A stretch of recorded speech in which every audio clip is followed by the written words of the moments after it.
અંદર આવો. કોમલબેન, મારે તમારી સાથે થોડી વાત કરવી છે તમારી પાસે સમય? હા ભાભી બોલો ને. કોમલબેન, એકચ્યુઅલી મમ્મીજીને તમારી મદદની જરૂર છે. હું કઈ સમજી નહીં.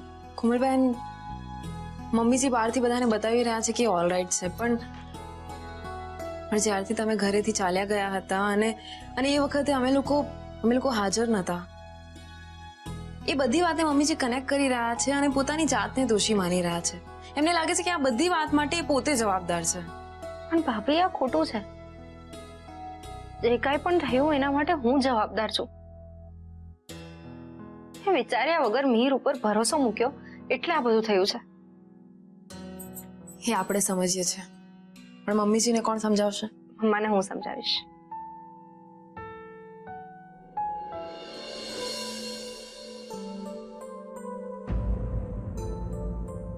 ગુડ મોર્નિંગ મમ્મા. ગુડ મોર્નિંગ બેટા. તું કેમ છે? મને શું થવાનું? મજામાં. અચ્છા, મજામાં છે. સવારમાં ખોટું બોલીએ તો ઠાકોરજી આપણને પાપમાં પાડે.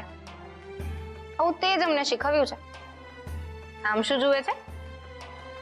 મજામાં છું એ બોલતી વખતે મજા શબ્દમાં મજા તો હોવી જોઈએ ને, જે મને તો જરાય ના દેખાણી.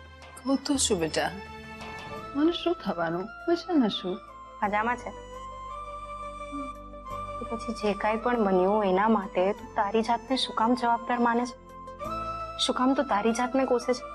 મમ્મા, આપણે જે કાંઈ પણ પ્રોબ્લેમ્સ ફેસ કર્યા એ બધું જ મારી સ્ટુપિડિટીના કારણે.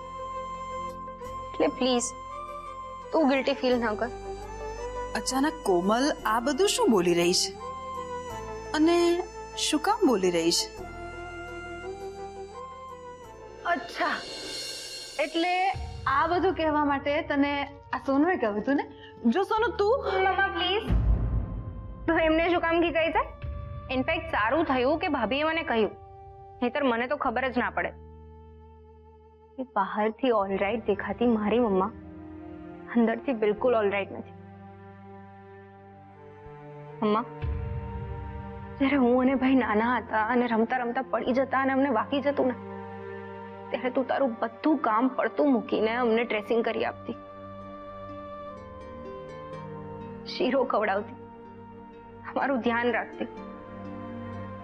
જ્યારે તને વાગ્યું છે ત્યારે તારું ધ્યાન રાખવું એ અમારી ફરજ છે. ભલે તને બહારથી નથી વાગ્યું, પણ અંદરથી તો તું હર્ટ જ થઈ છે ને. બેસ. અમ્મા પ્લીઝ, જે કાંઈ પણ થયું એ બધું ભૂલી જા. હું પણ ભૂલી ગઈ છું. પ્લીઝ તું તારી જાતને દોષી ના માન. છોકરાઓના લીધે મા બાપ દુઃખી થાય એ બની શકે, પણ મા બાપના લીધે છોકરાઓ દુઃખી થાય એવું ક્યારેય ન બની શકે. કારણ કે મા બાપને તો ઈશ્વરનું વરદાન હોય છે.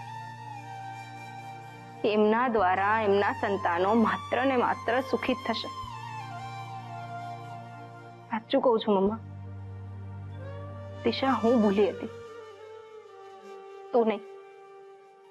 એટલે પ્લીઝ જે થયું એ બધું ભૂલી જા. Let's move on.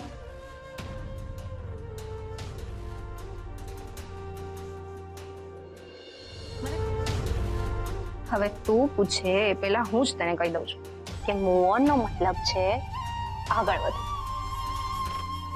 હવે તો તમને શાંતિ થઈ ને? હા મમ્મા, એટલે હવે જો તું એવું બોલી છે કે એવું કઈ વિચાર્યું છે ને કે જે કઈ પણ થયું એના માટે તું જવાબદાર છે, તો તારા કરતા ડબલ ગિલ્ટી મને ફીલ થશે.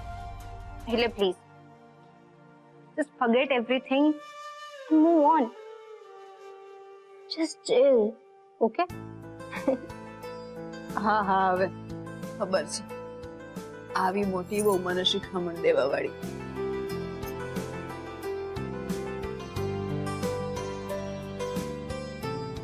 જ્યારે મારી બે દીકરીઓ મારી ચિંતા કરવા માટે છે, પછી મનુષ્યની ચિંતા હોય